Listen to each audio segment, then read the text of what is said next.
Hello, wonderful people. Today I want to talk to you about the paradox of time.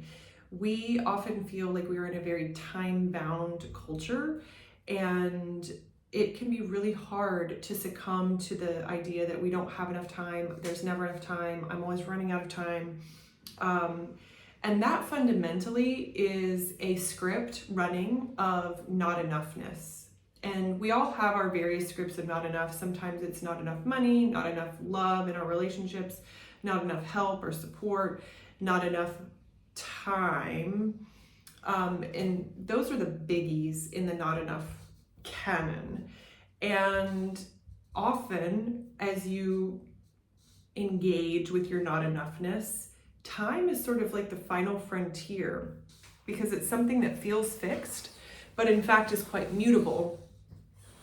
And I would like to talk about the paradox of time today because I think it's very important in specifically in service of my program Gentle 30, which is free, by the way. And Gentle 30 is all about taking a small amount of time to take care of the self. And I'm not talking about self-care in the form of beauty ritual. I'm talking about keeping a promise to yourself to do things that are generative activities. And so I've distilled that down into Gentle 30, which is 10 minutes a day each of movement, meditation, and creative practice. And that's not a lot. 10 minutes, as you know, a day is not a lot, and it doesn't have to necessarily be consecutive. And it is titrating promise keeping for the self for just 30 minutes a day. And I was like, I don't know if I can run this. I've been talking about it for a week. I don't know if I can run this. It's really not a good time. I don't have enough time. Whoa, hold the phone. I knew that something was going on with me when I started saying these things in my head.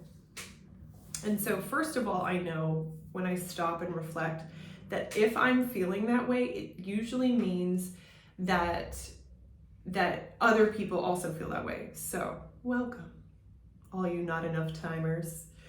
And then the second thing is it got me thinking about the way that we interact with time and how we talk about it. And I realized that there are a lot of principles that I have around time, and I want to share them with you because it is a paradox. Because first of all, I believe in perfect timing. I believe that, as my friend Amber McHugh says, we are right on time. If you paid for a course like 5 years ago and you're just gonna log in now, you are right on time. If you're like, okay, I am gonna do Gentle 30 with Lauren, and you don't, that's okay. You're right on time. It's not about doing or not doing. Your timing is perfect when you start to engage with whatever it is, when the life sends you something that feels maybe like a derailment and it takes you off of the path plan you thought you were on, and then you end up somewhere else. It's okay. You're right on time. Your timing is perfect. So I believe in that overarching perfection of time. Now I'm going to say something, you're going to go, what? Aren't you contradicting yourself? Now I'm going to say something like, even though you're right on time, timing is never perfect. What do I mean by that? Your timing is perfect, but your timing is never perfect. So let me give you an example from my life. I have wanted to write a book and put it out into the world for decades. I have so much. I probably have enough for 4 books on my hard drive. A lot of content. And it needs some polishing, let's say that, but I have enough for drafts, all right? And it's just never felt like the right time. I felt like it's not the right time. I'm moving. It's not the right time. I'm getting married. It's not the right time. I'm having a baby. It's not the right time. I have postpartum depression. It's not the right time. My child is sick. But my child's been sick for 6 years. So when is the right time for me to write a book? There's never going to be a right time for that. However, there can be something else, which is readiness. And if you've done Ritual and Reward, one of my programs, you have heard me talk about readiness. And it's often a word that I bring out when people talk about resistance. And resistance is a wonderful concept to talk about when we talk about time, because sometimes we use the phrases, oh, I don't have time, it's not the right time, because we are resistant. There's something in us that needs to be taken care of and seen before it's willing to let us take that next step towards something that we desire. And so it's very important to be able to discern, is my dialogue about time about resistance, or is it something else? And so I have a little equation, and oh my gosh, I'm blanking on it right now, but it's readiness. Here we go. Readiness, which I talked about before, is ripeness plus timing. Sometimes we aren't ready. Sometimes that means it's not the right time. So readiness is ripeness, which is your internal capacity feels very full and matured. And then the timing is the external. The external circumstances are right for you to feel ready to engage with something. So back to the course that you may have bought 5 years ago, you weren't ready to take it even though you were ready to buy it. And so your ripeness, your internal maturation, plus the timing of your external circumstances, market circumstances, who knows, had to come together to create you being right on time to consume that course and get the benefits of it. So when it comes to Gentle 30, I was like, how am I going to do this? The timing is not good. My child has been so sick. I don't know what I'm going to do. Everything is chaos. And then I thought, wait a second. Life is never going to be like, la la la, so easy. Everything's great.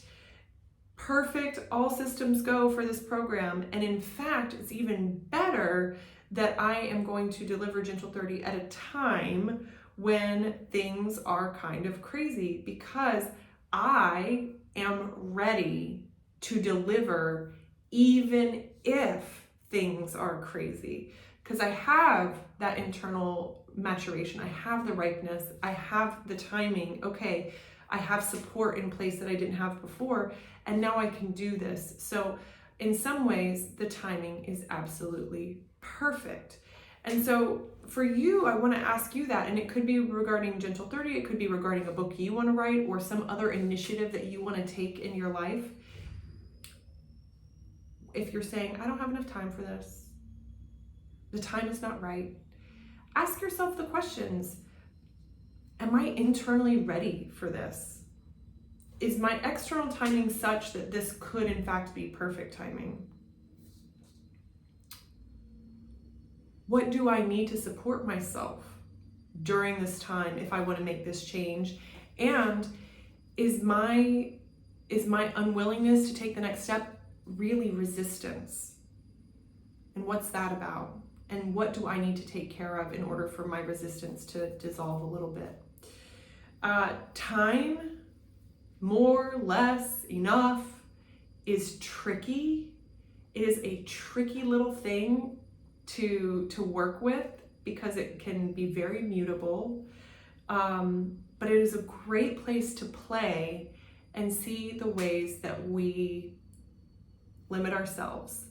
And you know that I am never going to tell you to get over it and just do it. It's not my style, but I also think that causes harm actively. I am going to ask you always to turn inward, trust yourself, and you get to discern, am I ready? Is the timing right? And if the timing's not right, am I going to wait until I feel it is? Or am I going to move forward knowing that I can do this no matter what? There is no one right answer for each person or each circumstance. You get to suss that out all along the way. And that is the beauty of this kind of inquiry and growth, that there isn't one path that is better than another. There isn't one time that is better than another, because it's all working out for us at any given time any decision that we make.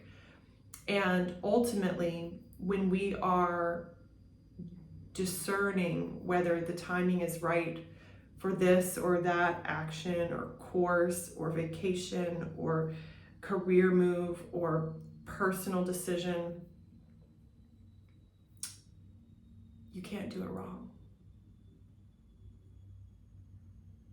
because your timing is perfect. All right. Thanks so much. I hope that you will join me in Gentle 30. You can always find me on YouTube and Instagram. And I thank you for your presence. Peace.